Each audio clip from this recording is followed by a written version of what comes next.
Hello, my name's Faye, and with 2018 coming to a close, I thought I'd talk about the 6 books that I gave 5 stars on Goodreads. I read 73 books this year, well, counting, but it won't be that much more, and I gave 6 5 stars.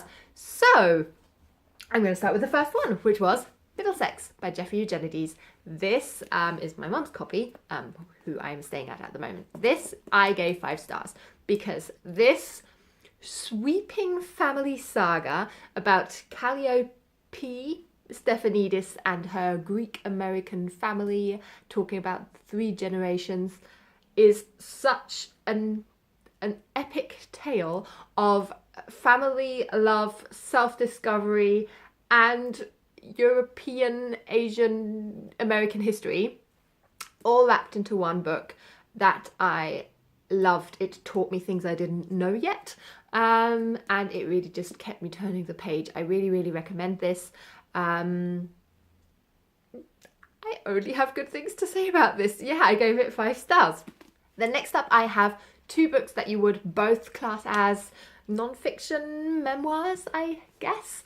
And one of them is H is for Hawk by Helen Macdonald. This is the story of her working through her grief after she loses her father, and how she turns to rearing a goshawk, and she intermingles her personal story with the sort of history of falconry, and in particularly the apparently nominal book of the goshawk. This is amazing because even though this is on a topic, raising hawks, that I don't know much about, and up until now I haven't been very interested in either, it is such a sensitive and open and still, in the end, a hopeful story of how we deal with our own sadness and how we isolate ourselves from the people that could help us. And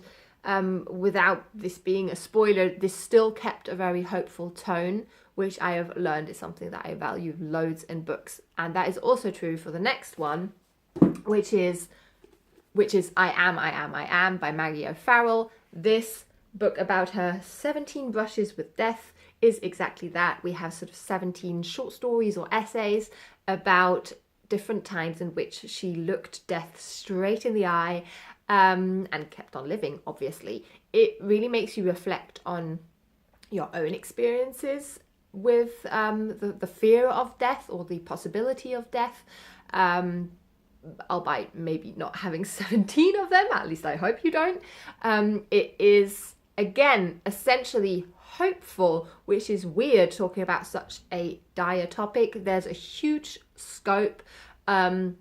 There's scary stories, there's sad stories, there's traumatic experiences, and ones that are more about relationships. It's really good, and I think almost anyone will at least find one story, one experience that really resonates with them. I have one YA fantasy book that made it onto this list, which is Strange the Dreamer by Laini Taylor. This is the first in a duology. This is the story that everyone knows about the orphan and librarian Laszlo Strange and how he travels to the city of Weep. It is so magical, the characters are great, the world building is beautiful, and he's a great hero.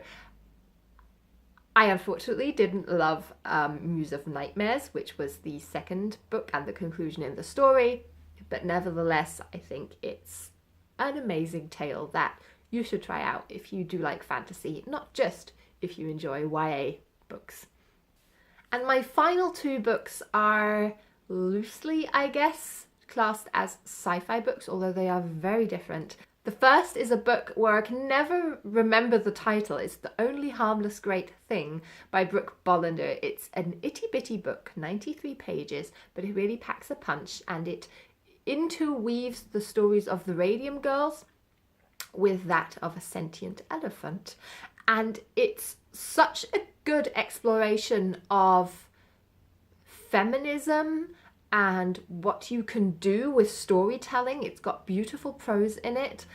I haven't read a book quite like this in quite a long time. I also read it with my book club, and not everyone loved it as much as I did, but we all got something out of it. And I thought it was a really clever mashup of science fiction and alternate history, and poetry in book form. The second sci-fi book that I read and loved was Chalky by John Wyndham. This 1970 published book is about a boy and his perhaps imaginary friend that he starts talking to, and who tells him things that he couldn't possibly have picked up anywhere else. It's, again, not a very long book, and I'm just starting to understand that I should read more John Wyndham. All his books cover topics that are somewhat typical in science fiction books, but they always have a sort of unexcited feel to them, and he doesn't build on having to make it dramatic. I really appreciate the sort of more quiet and somber tones to such otherworldly topics. And those were the 6 books that I rated 5 stars. I think it's quite a cool little spread, and potentially quite representative of the kind of books that I like reading. Now I'm going to go and talk about the 5 books that I gave 1 star, which also panned out quite nicely with me having such an even spread across my star ratings. If you want, go check that out. Otherwise, we can also gush about these books because it's so much nicer talking about the positive. Until next time, bye.